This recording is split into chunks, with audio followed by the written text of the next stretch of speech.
ব্রট to you by V-Guard, co-powered by Sensodyne ও ভিমল বলো কথা Kesari. Associate sponsor UltraTech cement.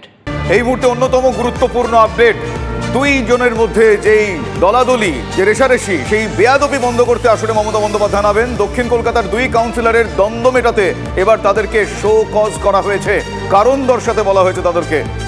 পাটুলিকাণ্ডের স্বরাজ মণ্ডল এবং তারকেশ্বর চক্রবর্তীকে শো কজ সুব্রত বক্সির। এই মুহূর্তের অত্যন্ত গুরুত্বপূর্ণ খবর, আমার সহকর্মী সৌরভ রয়েছেন এই মুহূর্তে আমাদের সঙ্গে। সৌরভের সঙ্গে কথা বলবো। তৃণমূলের নেত্রীর নির্দেশে এই দুই কাউন্সিলরকে শো কজ করা হয়েছে। দলের সংগঠনের হ্রাস শক্ত করতে চাইছেন মমতা বন্দ্যোপাধ্যায়, তার কারণ বারবার এই ধরনের ঘটনা তৃণমূল কংগ্রেস তথা রাজ্যের শাসক দলের মধ্যে গোষ্ঠী কোন্দলের বিষয়টা আরও প্রকাশ্যে নিয়ে আসছিল।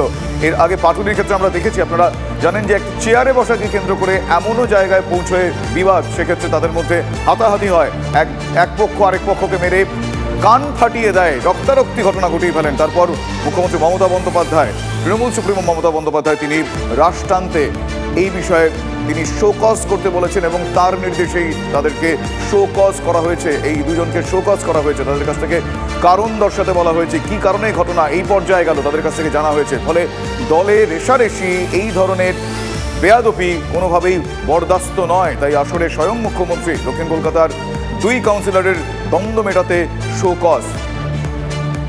বিজেপি নেতা সজল ঘোষ এই মুহূর্তে আমাদের সঙ্গে টেলিফোন লাইনে রয়েছেন। সজলবাবু, আমি জানতে চাইবো, এর আগে আমরা কসবার ক্ষেত্রেও দেখেছিলাম দুই কাউন্সিলরের মধ্যে ঝামেলা, এক্ষেত্রে পাটুলির ঘটনা তো নজিরবিহীন বললেও বোধহয় কম বলা হয়। এবার মুখ্যমন্ত্রী স্বয়ং তিনি এই ক্ষেত্রে কড়া বার্তা দিয়েছেন, তাদেরকে শো কজ করা হয়েছে।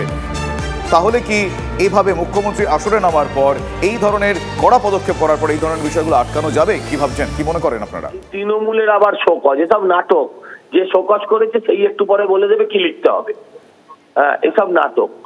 আজকে আপনি বলুন তো, গতকাল উদয়ন গুহ বলেছেন যে কিছু কাউন্সিলর সাধু পুরুষ সেজেছে ভোটের সময়। হ্যাঁ, বলে দলকে যত মেলাইন করেছে, যে কি বলেছে, জনগণকে ভোট দিতে দিয়েছে, জনগণের কাছে নিজের ইমেজ খারাপ হতে দেয়নি, এ কথা বলে যত মেলাইন করেছে, তার থেকে কি তারকেশ্বর চক্রবর্তী বা স্বরাজ মণ্ডলরা বেশি করেছে নাকি? কিন্তু তাদের শোকজ করেনি। এসব শোকজ ফোকজ হচ্ছে আসলে নাটক, আর কিচ্ছু না। ওদের দলে আবার শো, তারপরে আবার কজ না। কিন্তু সজলবাবু বারবার এই ধরনের ঘটনায় দলও তো, বা শাসক দল বলে কথা, তারাও তো যথেষ্টই বিব্রত। সেই কারণে এখন এই পদক্ষেপ, কড়া পদক্ষেপ মুখ্যমন্ত্রী বা তৃণমূল সুপ্রিমো না নিলে তাহলে তো রাশ টানা যাবে না। সেটাও তো হতে পারে, এটা ইনিশিয়েশনও তো হতে পারে। কোনো কড়া পদক্ষেপ না, কোনো কড়া পাল্টি কোনো পদক্ষেপ না। আসলে সময় মতন সঠিক টাকাটা পৌঁছে দিতে পারছিল না, সেটা এবার সামনে এসে গেছে। যে টাকার ভাগাভাগিটা সামনে এসে গেছে, অঙ্কটা। এটা কি আপনি আপনার অনুমান থেকে বলছেন সজলবাবু, নাকি এরকমই ঘটে থাকে, মানে পূর্ব অভিজ্ঞতা থেকে বলছেন? আপনি আমার কথা আজকে রেকর্ডে রাখুন, আপনার আর্কাইভে রাখবেন যত্ন করে, যে আপনি মিলিয়ে দেখে নেবেন এরা কি শোকজ করলো, কি উত্তর দিল, কি তার হলো। আপনার শোকজটা কি হয়, যে আপনি এটা কেন করেছেন তার জবাব দিন, আপনার বিরুদ্ধে কেন ব্যবস্থা নেওয়া হবে না। আমি যা হোক একটা উত্তর দিলাম, একজন না একজনের বিরুদ্ধে তো ব্যবস্থা হবে, কারণ না কারোর বিরুদ্ধে তো ব্যবস্থা হবে। দুজনেই একসাথে ঠিক এটা তো হতে পারে না, দুজনেই একসাথে ঠিক হতে পারে না। কিন্তু আপনি বললেন না এইমাত্র সজলবাবু যে এই নির্দিষ্ট জায়গায় টাকা পৌঁছতে পারেনি বলে এই ধরনের পদক্ষেপ, এটা আই ওয়াশ, সেটা কি নিছক কি আপনার অনুমান নাকি এরকমটাই হয়ে থাকে? এটাই বাস্তব চিত্র, এটা অনুমান নয়, এটাই অতীতের বাস্তবতা। আমি বলছি, মানে যে কোনো রাজনৈতিক দলের কাউন্সিলরদের ক্ষেত্রে এটা প্রযোজ্য বলে মনে হয়, নাকি নির্দিষ্ট কোনো রাজনৈতিক দলের ক্ষেত্রে এটা বারবারন্ত, কি মনে হয়? তৃণমূল, স্পেসিফিক তৃণমূল। আমি একটা খুব সংক্ষেপে একটা কথা বলি, হয় স্বরাজ মণ্ডল ঠিক, নয় তারকেশ্বর চক্রবর্তী ঠিক। এই দুজনের মধ্যে তো দুজন একসাথে ঠিক হতে পারে না। তাহলে যে দুজন শোকজের যাই রিপ্লাই দিকে একজন শাস্তি পাবে তো। শাস্তি পেলে আপনি আমাকে আবার ধরবেন, শাস্তি পেলে। আমি আরেকটা লাইন বলি, আমাদের এখানে একটা পুরনো আছে, একটা পত্রিকা চলে, দৃষ্টান্ত, আমি নাম করে বলছি। তারকেশ্বর চক্রবর্তীর নির্দেশে সেই দৃষ্টান্তের অফিস ভাঙচুর করিয়ে দিয়েছিল, মানে কর্পোরেশন দিয়ে। হ্যাঁ, একটা পত্রিকার, শুধু কি তাকে সময় মতো তার ছবি, এর আগেও দেখতে পাওয়া গিয়েছে নানান রাজনৈতিক দলের নেতা কর্মীদের রোষের মুখে পড়তে হয়েছে সংবাদ মাধ্যমকে। সেটাতে সংবাদ মাধ্যমের সত্যি কিছু যায় আসে না, সংবাদ মাধ্যম সত্যিটা ধরাবে, সেটা যে রাজনৈতিক দলের সদস্য তিনি হোক, প্রতিনিধি হোক, সংবাদ মাধ্যম সত্যিটা তুলে ধরবে। তাতে কেউ তাদেরকে অ্যাটাক করলে সংবাদ মাধ্যম প্রতিরোধ করতে জানে। অনেক ধন্যবাদ আপনার প্রতিক্রিয়া জানানোর জন্য সজলবাবু। কথা বলছিলাম সজল ঘোষের সঙ্গে, এবং এক্ষেত্রে মুখ্যমন্ত্রীর তরফ থেকে করা নির্দেশ, দুই কাউন্সিলরকে এই মুহূর্তে শো কজ করা হয়েছে। সৌরভ আমাদের সহকর্মী আমাদের সঙ্গে রয়েছেন। সৌরভ, আমার খুব স্পষ্ট একটা বিষয় জানার, এই যে স্বরাজ মণ্ডল, তারকেশ্বর চক্রবর্তী, যাদেরকে নিয়ে এত গল্প, পাটুলিকাণ্ড হলো, সেখানে তো জমি কেলেঙ্কারি সামনে এসেছিল। বক্তব্য হচ্ছে যে জমি কেলেঙ্কারি নিয়ে মমতা বন্দ্যোপাধ্যায় নির্দেশ দিলেন, বিনীত গোয়েলকে ধমক দিলেন, বলেন এফআইআর করতে হবে। তারপর দেখা গেল এদেরকে শোকজ করতে বলা হয়েছে। সব মিলিয়ে কোথাও একটা দেখা যাচ্ছে এই মুহূর্তে, এই লোকসভা নির্বাচনের পর এবং 26-এর বিধানসভা নির্বাচনের আগে দলের হ্রাস অত্যন্ত কড়াভাবে মমতা বন্দ্যোপাধ্যায়ের হাতে। অবশ্যই এই শোকজের ঘটনার পরিপ্রেক্ষিতে 2-3টে কিন্তু রিফ্লেকশন আছে। একটা যেটা তুমি বলছো যে দলের হ্রাস আবারও মমতা বন্দ্যোপাধ্যায় শক্ত হাতে নিয়েছেন। নির্বাচনের ঠিক পরেই আমরা দেখতে পাচ্ছি যে সুব্রত বক্সি গতকালই কিন্তু এই 2 কাউন্সিলরকে শোকজ করেছেন এবং সেই শোকজ লেটার সংশ্লিষ্ট যিনি দায়িত্বপ্রাপ্ত সাংগঠনিকভাবে যিনি নেতা অরূপ বিশ্বাস, তার বিধায়ক এবং মন্ত্রী, তাকে পাঠানো হয়েছে। এটা খুব গুরুত্বপূর্ণ।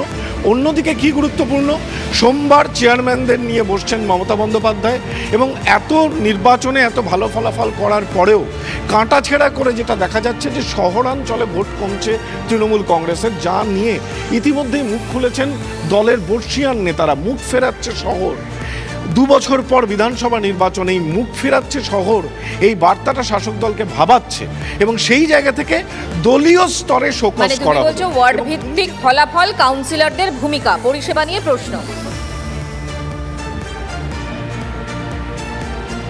পরিষেবা নিয়ে প্রশ্ন, দলের জায়গা থেকে এটা পালন করা হলো, এটা পদক্ষেপ নেওয়া হলো।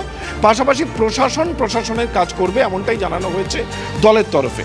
এবং যেই বার্তা আমরা এসে পৌঁছচ্ছে আমাদের কাছে, তা কিন্তু যে আগামী দিনে অনেকের বিরুদ্ধেই কিন্তু দল এরকম কড়া পদক্ষেপ নিতে চলেছে।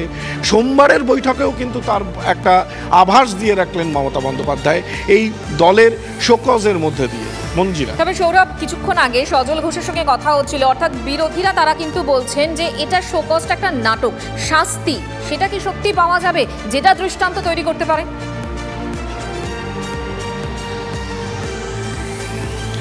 দেখো, সজলবাবু নিঃসন্দেহে তৃণমূল কংগ্রেসের বিরোধী দলের নেতা এবং সেই জায়গা থেকে তিনি এই ধরনের কটাক্ষ করবেন বা তিনি এই ধরনের বার্তাকে তুলে ধরবেন, সেটাই স্বাভাবিক।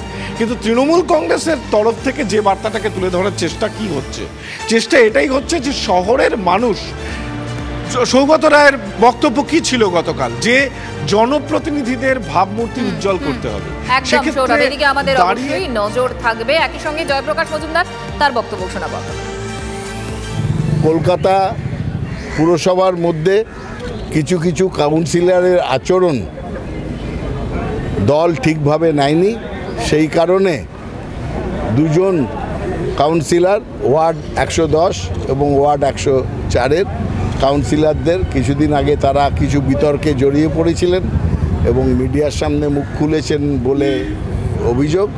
তাদেরকে দল শোকজ করেছে যে কেন তাদের বিরুদ্ধে অনুশাসন মানে ডিসিপ্লিনারি অ্যাকশন নেওয়া হবে না, তার জবাব দেওয়ার জন্যে 7 দিনের সময় দিয়ে দলের সাধারণ সম্পাদক এবং যিনি কমিটির মেম্বার, এই ডিসিপ্লিনারি কমিটির মেম্বার অরূপ বিশ্বাস, তিনি এই শোকজ নোটিশ ইস্যু করেছেন ডিসিপ্লিনারি কমিটির পক্ষ থেকে এবং দলের নির্দেশে। Brought to you by V-Guard, co-powered by Sensodyne ও ভিমল, বলো কথা Kesari. Associate sponsor UltraTech cement.